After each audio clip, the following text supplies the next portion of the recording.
Votre attention s'il vous plaît. Cet élément est en français. Contactez-nous pour savoir s'il est aussi disponible en la langue de votre préférence. Veuillez aussi noter qu'il est en audio uniquement. Dépourvu de ce fait d'image originaire.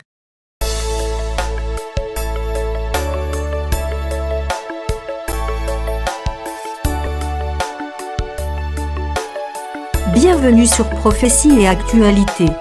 Un décryptage de l'actualité mondiale à la lumière des prophéties bibliques en rapport avec le retour du Christ et les signes de temps. Vu dans l'angle de l'Évangile éternel.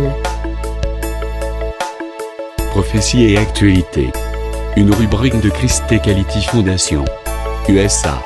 Retrouvez tous les épisodes de Prophétie et Actualité, ensemble avec des milliers des cantiques et enseignements de l'Évangile éternel, en vidéo, audio, texte et en plusieurs langues, sur christequality.com ou sur évangileéternel.com. L'épisode d'aujourd'hui est présenté par le Dr Alain Zuzi Condé, ministre de l'Évangile éternel. Tous les enseignements du Dr Alain Zuzi Condé sont disponibles sur christequality.com/alaincondé.html. Bonne édification au nom de notre commun Seigneur et Dieu Jésus-Christ. Amen.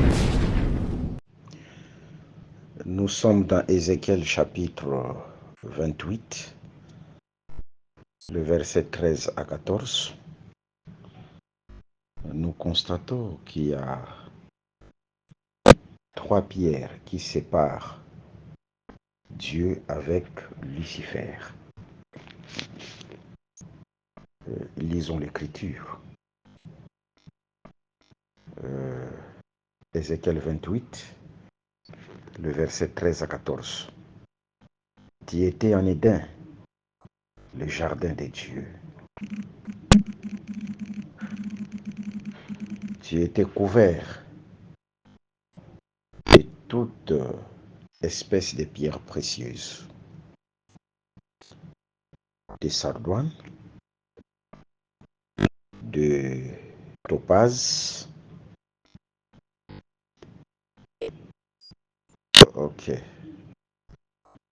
de diamants, de chrysolites,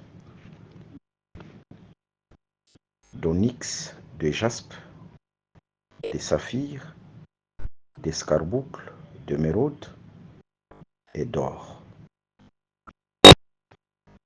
Ici, on nous parle de l'ange déchu que nous appelons Satan. Et en ces temps-là, il était encore auprès de Dieu. Il est encore auprès de Dieu. Et il était en Éden. L'Éden dont il est question ici, ce n'est pas le jardin d'Éden. Ce n'est pas le jardin d'Éden. L'Éden, c'est la propriété privée de Dieu. Ça, ce n'est pas l'Éden là où on avait placé l'homme. L'Éden dont il est question ici, c'est le jardin de Dieu, c'est-à-dire la propriété privée de Dieu. Par contre, le jardin d'Éden, dans Genèse chapitre 2, là on avait placé Adam, c'était la propriété d'Adam. Dieu avait donné ce jardin-là à Adam. Vous voyez? Mais l'Éden, dans Ézéchiel chapitre 28, c'est comme le lieu très saint. Vous voyez? Parce que dans les tabernacles, c'est le lieu très saint qui est la propriété privée de Dieu. La propriété privée de Dieu. Ok, regardons. Nous sommes dans Genèse chapitre 1. L'esprit s'est mouvé au-dessus des eaux. Vous voyez? Là, c'est avant la création avant la création visible. Avant la création visible, nous sommes à l'éternité. L'esprit s'est mouvé au-dessus des eaux. Dans Jean chapitre 4, le verset 24, Dieu est esprit.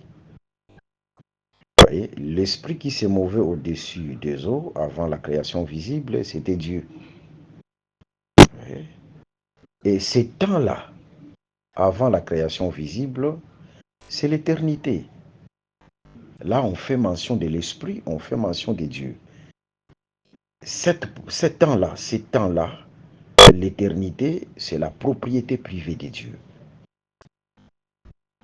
C'est-à-dire, par rapport au tabernacle, l'éternité, c'est les lieux très saints. Parce que là, il y avait l'esprit, il y avait Dieu. Dieu avait pour demeure l'éternité, c'est-à-dire avant la création. L'éternité, c'était la demeure de Dieu.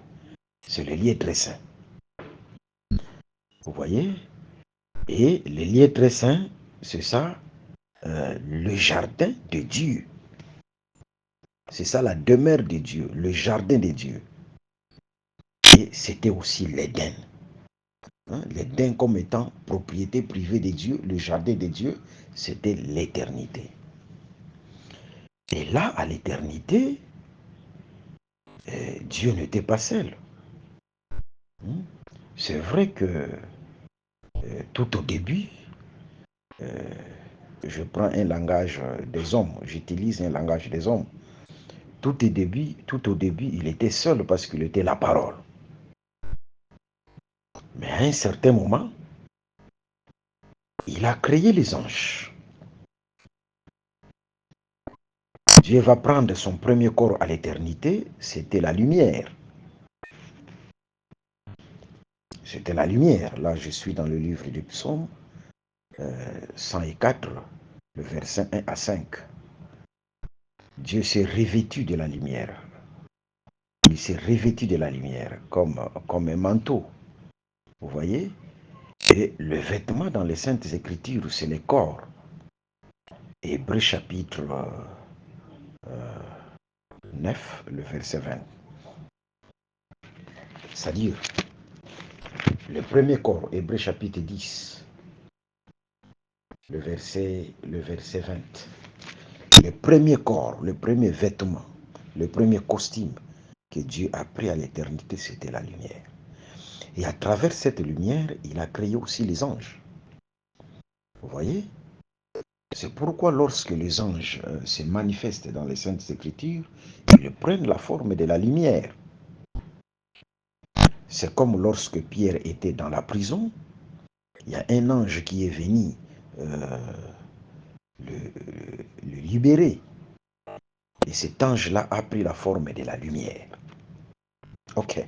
Même lorsque Pierre a croisé l'ange, non, lorsque Paul a croisé l'ange, l'ange a pris la forme de la lumière. Le même ange qui conduisait Israël, à travers la colonne de feu, c'était toute une lumière. Vous voyez, et cela doit nous interpeller que les anges ont été faits avec la lumière. Dieu a utilisé la lumière pour faire former les anges. Raison pour laquelle le premier ange, c'est Dieu lui-même. Lorsqu'on parle de l'ange de l'Éternel, dans Exode chapitre 14, le verset 19, c'est Dieu lui-même. Et cet ange-là prenait la forme de la lumière. Ok, je pense qu'on comprend. Alors, là, à l'éternité, à un certain moment, Dieu était aussi avec les anges. Et parmi les anges, il y a l'ange déchu que nous appelons aujourd'hui Satan. Lucifer, il était là. Il était là. Voilà. Mais lorsqu'on regarde comment Dieu l'avait revêtu, Dieu l'a revêtu de quelques pierres. précisément de 9 pierres.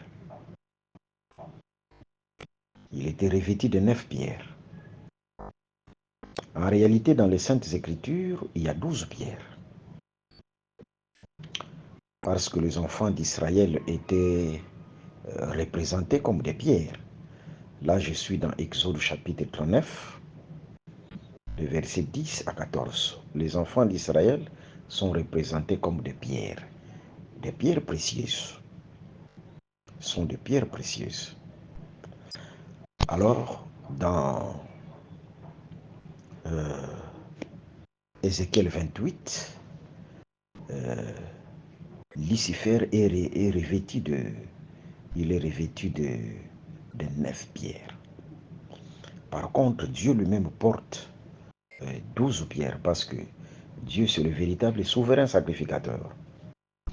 De la même Aaron, dans Lévitique chapitre 8, portait les enfants d'Israël sur sa poitrine. Même Exode chapitre 39, avec 12 pierres. Il portait les enfants d'Israël sous forme des pierres. Vous voyez, Aaron était revêtu, était vêtu de 12 pierres. Et Aaron, c'est la représentation de Dieu sur la terre. C'est l'image de Dieu. Le Dieu lui-même porte 12 pierres. Mais ici, l'ange déchu, là il était encore en Éden, et on lui donne 9 pierres. Vous voyez? En réalité, ce sont des choses prophétiques. Mais il y a 3 pierres qui sont épargnées. Il y a 3 pierres qui sont épargnées.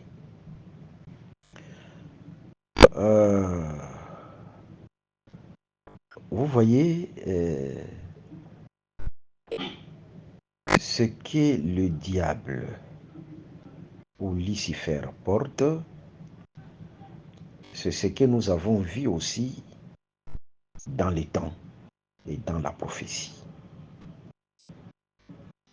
Lorsque Dieu a vêtu, a donné 9 pierres à Lucifer, c'est un signe prophétique. Les grands prophètes d'abord, c'est Dieu lui-même. Cela voulait tout simplement dire que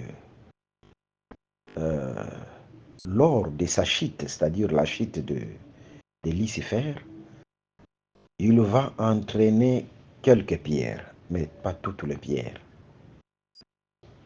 Il y aura quelques pierres qui seront épargnées, c'est-à-dire il entraînera quelques pierres, mais d'autres pierres seront épargnées. Vous voyez? Premièrement, les pierres précieuses que Lucifer devait entraîner, c'était les anges. C'était les anges. C'est-à-dire, il devait entraîner une partie des pierres, une partie des anges, mais d'autres seront épargnés. Si Dieu avait fait cette erreur-là, de donner toutes les pierres à Lucifer, sachez que Lucifer devait emporter, entraîner tous les anges. Vous voyez?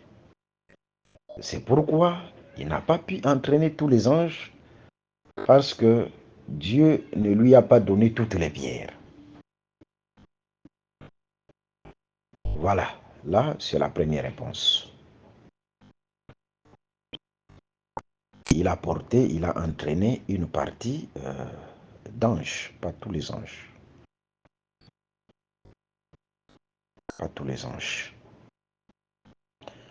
Ok. Dans les temps, nous allons aussi les voir. Lorsque nous lisons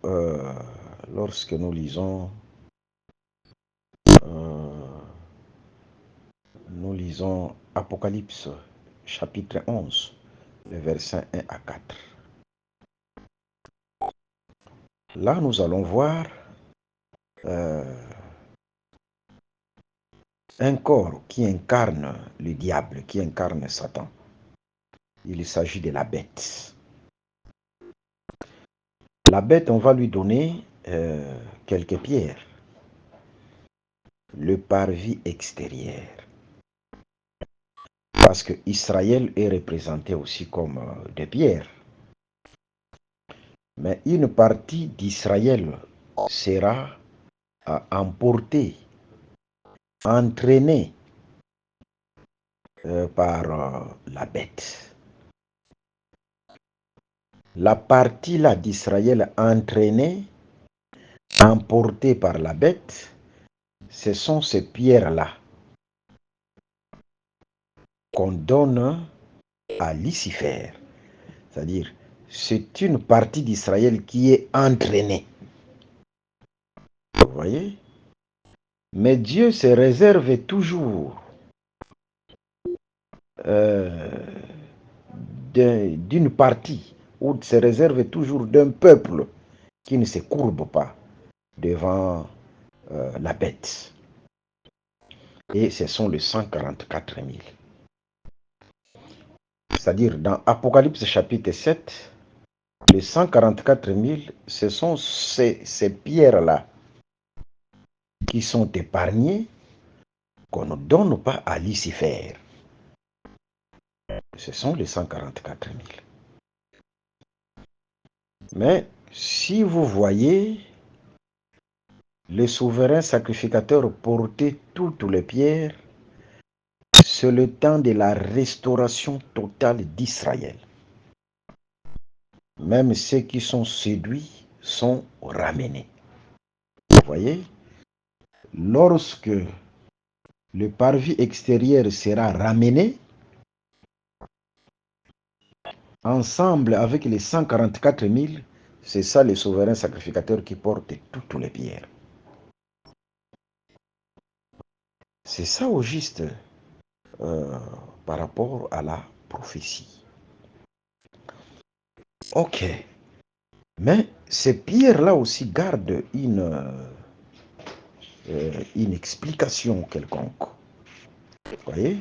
Parce que les pierres qui sont épargnées, si vous faites la comparaison entre Ézéchiel 28, les versets 13 à 14, et vous prenez Exode, chapitre 39, le verset 10 à 14, vous faites la comparaison, vous allez remarquer que les pierres qui sont épargnées, c'est la pierre d'opale.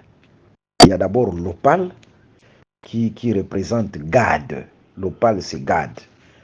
Il y a l'agate, agate qui représente Aser. Il y a améthyste qui représente Issachar. Vous voyez? Et ce sont ces pierres-là qui sont épargnées, c'est-à-dire la 7e pierre, la 8e pierre et la 9e pierre. La 7e pierre, selon l'ordre de naissance, dans Genèse chapitre 30, le verset 11 à 18, la 7e pierre, c'est Gad. La 8e pierre, c'est Aser. Et la 9e pierre, c'est Issachar. Et toutes ces pierres sont épargnées. Vous voyez, lorsqu'on regarde Lucifer, il ne porte pas toutes ces pierres ici. Et nous disons que ces pierres cachent aussi un message. Pourquoi Lucifer ne porte pas toutes ces pierres? Que Dieu vous bénisse. Ok. Lorsqu'on parle de l'opale ou lorsqu'on parle de Gad, Gad, c'est le bonheur. Gad, c'est le bonheur. Là, je suis dans Genèse chapitre 30, le verset 11 à 18. C'est bien expliqué. Gad, c'est le bonheur. C'est-à-dire l'opale. Aser, l'agate, c'est heureux, heureux. Être heureux. C'est ça l'explication d'Aser. Heureux. La jouissance, la joie. Voilà. Heureux. Et Issachar, qui est l'améthyste, c'est les salaires. C'est les salaires.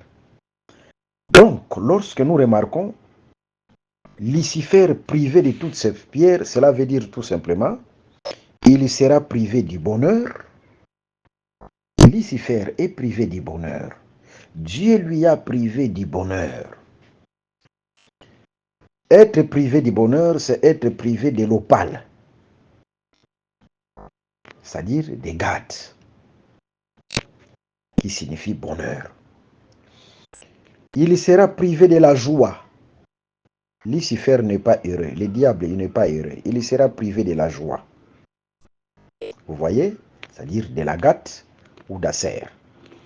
Et il sera privé du salaire. Les salaires, c'est la métiste et c'est Issachar. Vous savez, dans Matthieu chapitre 20, il y a les ouvriers loués aux différentes heures. Ils devaient travailler dans les différentes heures. Et à la fin, ils avaient un salaire. Les salaires qu'ils devaient recevoir tous, commençant par ceux qui ont travaillé le soir et ceux qui ont travaillé le matin, tous avaient le même salaire. Et le même salaire, c'est un denier. Ceux qui ont travaillé le matin, le temps du matin, c'est le temps de la loi. Ce sont les prophètes.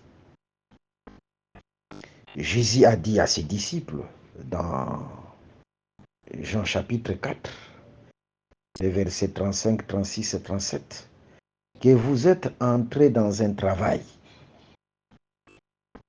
que d'autres ont commencé. Vous êtes entrés dans leur travail pour la moisson. Mais il y a d'autres qui vous ont précédé dans ce travail. Ceux-là qui ont précédé les apôtres, ce sont les prophètes. Et ils ont travaillé avant les apôtres. C'est ça les ouvriers qui ont travaillé avant la dernière heure. Ce sont les prophètes. Là, je suis dans Matthieu chapitre 20. Mais tous ont le même salaire. Le même salaire, c'est le indénié. Les indéniés qui nous unissent, les prophètes et nous aujourd'hui, c'est la vie éternelle. Les grands salaires que nous attendons, c'est la vie éternelle. Et le diable est privé de ces salaires-là qu'on appelle la vie éternelle. Aujourd'hui, il est en train de travailler. Il détruit les gens. Il vient avec les mensonges. Il vient avec la séduction. Il vient avec toutes les mauvaises choses. Mais à la fin, il sera privé du salaire. Le salaire qui est la vie éternelle. Vous voyez, c'est ça, être privé de l'améthyste.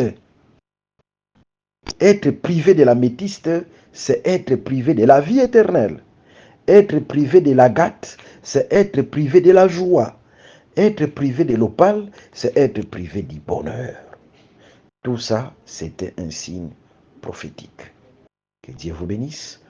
Je rappelle mes coordonnées, mes numéros de téléphone, plus 243 81 28 55 419.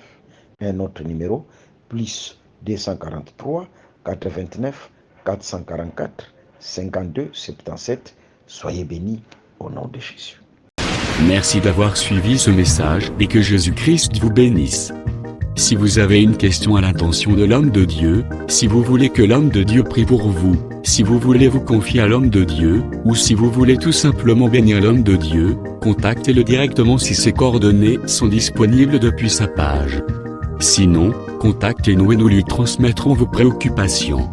N'oubliez pas de faire un tour à notre page évangélisation pour voir en quoi vous pouvez vous rendre utile à Christ par cette œuvre. Que Dieu vous bénisse tous. Amen. ChristQuality.com. Les cieux en un clic de la souris. Évangile-éternel.com, le site de l'évangile éternel.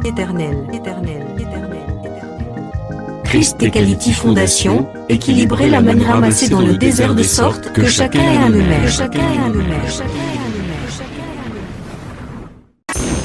Branchez-vous sur ChristEquality.com ou sur évangile-éternel.com et vous attendra au rendez-vous. La radio mondiale évangile-éternel.com, enseignement non-stop. La télé prophétique, évangile-éternel.com TV. Enseignement quantique et documentaire biblique. L'église virtuelle, assemblée et culte de prière des saints, en ligne et en direct. La rubrique Pasteur et thème. Retrouvez tous les ministres de l'Évangile éternel, en vidéo, audio et texte. La rubrique Bible révélée, explication prophétique de la Bible, mot à mot. La rubrique Questions et réponses expose les réponses des ministres à vos questions difficiles et compliquées. La rubrique Prophétie et actualité décrypte pour vous l'actualité en rapport avec les prophéties bibliques. La rubrique Aréopage ouvre à tous, et sans censure, le libre débat et exposition contradictoire. Évangile-éternel.com démystifie au moyen de l'enseignement, les erreurs, des fausses religions, églises, doctrines et philosophies. Nos enseignements confrontent l'apostasie et les idées préconçues pour vous attacher à la saine doctrine. Vous y trouverez de l'exhortation, du réconfort spirituel et de l'incitation à vous sanctifier. Sur évangile-éternel.com, sollicitez une requête de prière, et les ministres et plusieurs implieront pour vous.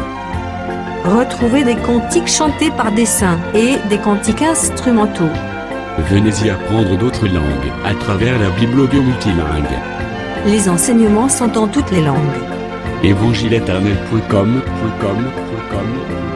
le site de l'Évangile éternel. Motivez-nous en souscrivant à l'une de nos chaînes YouTube, celle de votre préférence linguistique. Et venez évangéliser avec nous en partageant, autant que faire se peut, notre site web, nos YouTube channels ainsi que toutes nos publications. Merci de le faire et que Jésus-Christ notre commun Seigneur et Dieu vous bénisse tous. Amen. christequality.com.